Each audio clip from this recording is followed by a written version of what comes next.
This is the most basic VR viewer. It's a Google Cardboard. So it comes like this, and then you quickly assemble it like so. Drop your phone in here, like that, so you can look around and actually be immersed. The way that I define virtual reality at this point in time is basically the hacking of your senses to convince you that you're somewhere other than where you are. Often, I think of it as a sense of vulnerability. So one of the things we've realized in some of our stories is you have a heightened sense of empathy and a heightened sense of connection as a result of that vulnerability. That heightened sense of connection and empathy was exactly what Gabo Aurora was looking to create at the World Economic Forum in Davos, Switzerland. Not only to inspire leaders to take action, but also to influence donors to increase funding for disaster response efforts. I'd started experimenting with using innovative ways of advocacy, and I started talking to a lot of different partners and people. What could we do that would be incredible? And someone said, I just came from a meeting at Samsung, and with some of these other virtual reality headsets, wouldn't it be amazing if you got all of those elite people who could actually go to a refugee camp, or they could go to an Ebola clinic? I just really felt it would get our issues highlighted. One of the things we were most excited about was the potential to get these headsets onto heads that really make the decisions and have impact in the world.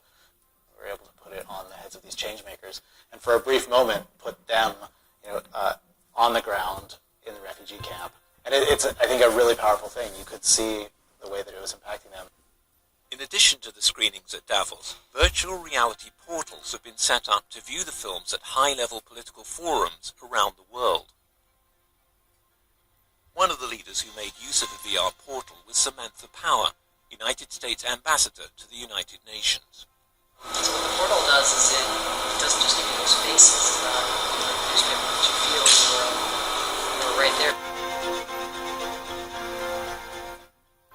The virtual reality film that she watched was Clouds over Sidra. Clouds over Sidra is a short film in virtual reality about a girl named Sidra who lives in Zaatari camp, which is a Syrian refugee camp in Jordan. And it is a story about a young girl who has been there for a year and a half and is giving you a tour of the camp, of what it's like, what her life is like. When the film debuted in Davos, it was a sensation to everyone we showed it to. They come out of it very deeply moved. I'd say half the people who watch Clouds over Sidra cry. We're seeing generally a much higher level of engagement. I mean, one, because they're actively engaged in looking around, but also, I think, a higher level of emotional connection and empathy.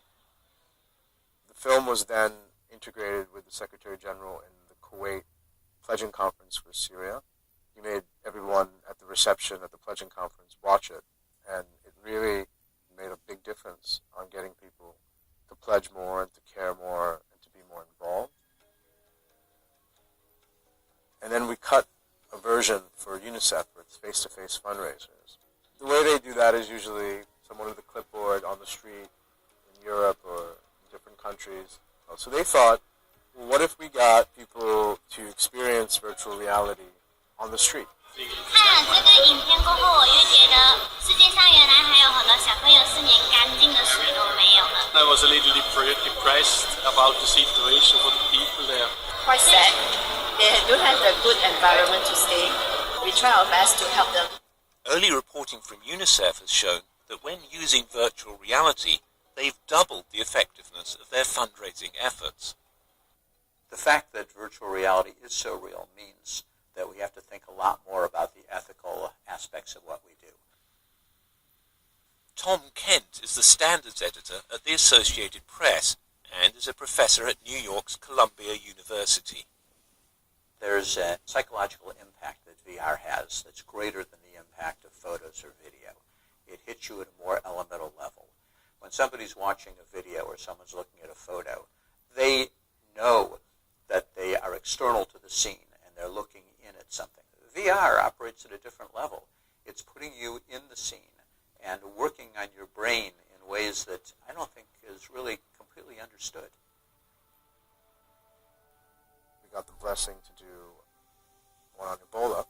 Waves of Grace is an Ebola survivor who is basically, you get access to her prayer, and you feel like you have this intimate moment with her as she's praying to God. Waves of Grace was integrated into the UN Secretary General's International Ebola Recovery Conference, which garnered $5.2 billion in pledges. What people really feel moved by is they've never been in a poor slum in a hut. They've never been at an Ebola burying site. So many people said that they've seen that picture in the news, but actually being there while a body is being buried is something else. It makes you think about this crisis and other crises in a different way.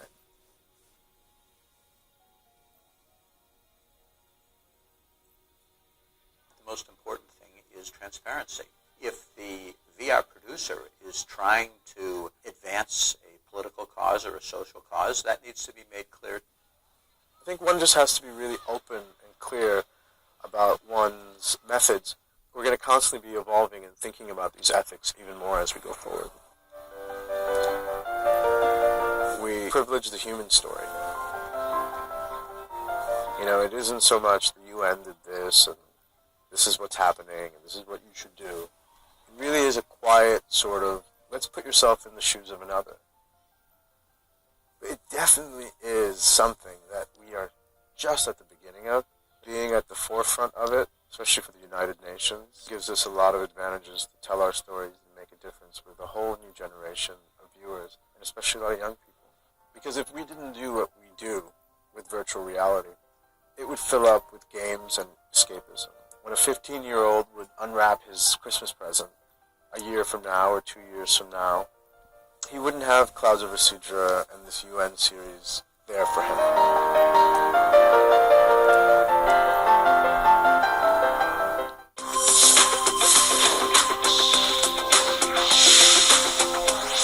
Life here.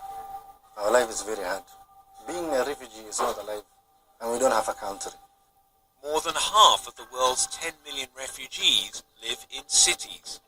Why the urban refugees are here? They've not made a choice to come. They were forced at some point to leave their houses, their loved ones, everything that they had for their safety, and they've ended up in Nairobi. In Kenya, urban refugees and their struggle for acceptance. Nobody respects you as a refugee guy. If you go to town, you're afraid of the police, you're afraid of even the people. They look at you differently.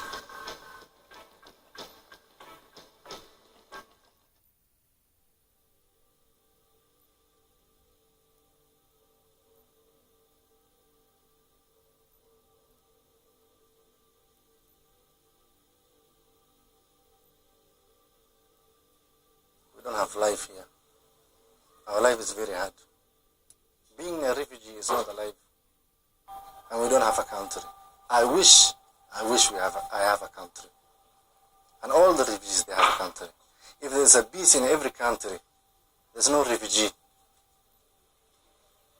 But you see, expect tomorrow it will happen in your country. What will you do if you become a refugee? What will you do? You will face the same life we are facing now, not less than that.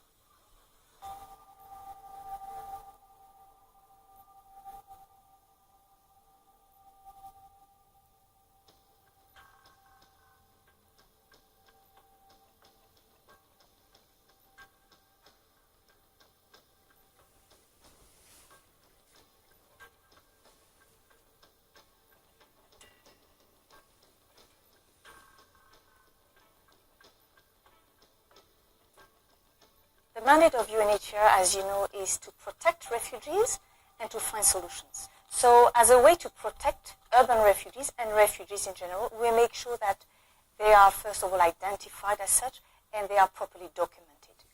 As asylum seekers or refugees with their documentation, they are protected against refoulement, which means that the Kenyan authorities will not send them back to their country of origin or to another country where they could also be persecuted. And people who've been granted refugee status get an identification refugee card issued by the National Registration Bureau. The overwhelming majority of urban refugees are self-sufficient. They are not being assisted by UNHCR or its partners. We only assist the most vulnerable people. So most of the urban refugees work, take care of themselves, and are not dependent on any aid.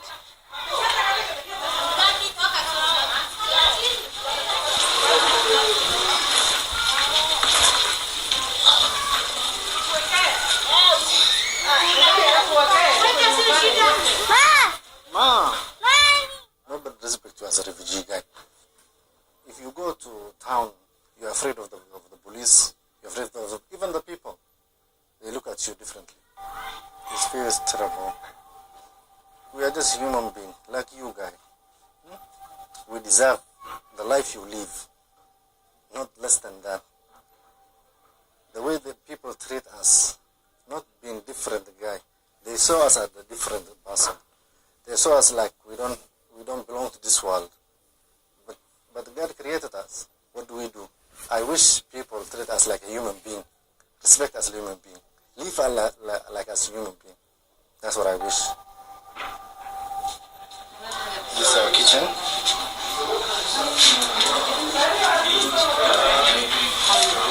Come on in. This is our bedroom. This is our bedroom. This is where I sleep. This is where I sleep.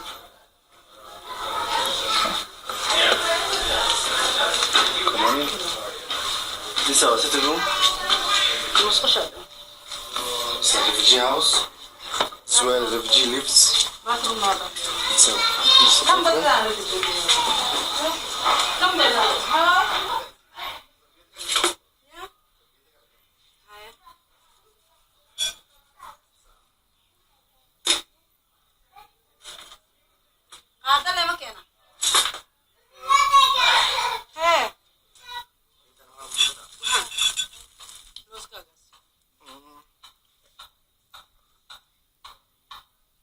I show you some papers prove that something terrible happened to my wife, which is I don't want to mention in front of the camera. So if this is good for me to show you the papers so you can read for yourself. These are the papers.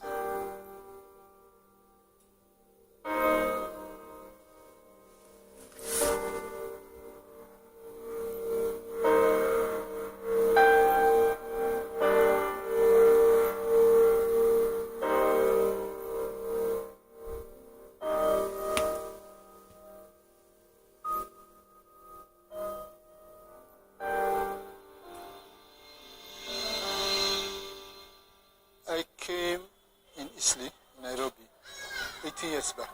These patients were different than the ones I was having during my lifetime experience. Most of them are refugees from Somalia or Ethiopia. We saw that most of them are complaining of pain, different parts in the body. We give them treatment. After a few days, again they are reappearing, no change in their symptoms. It's at that time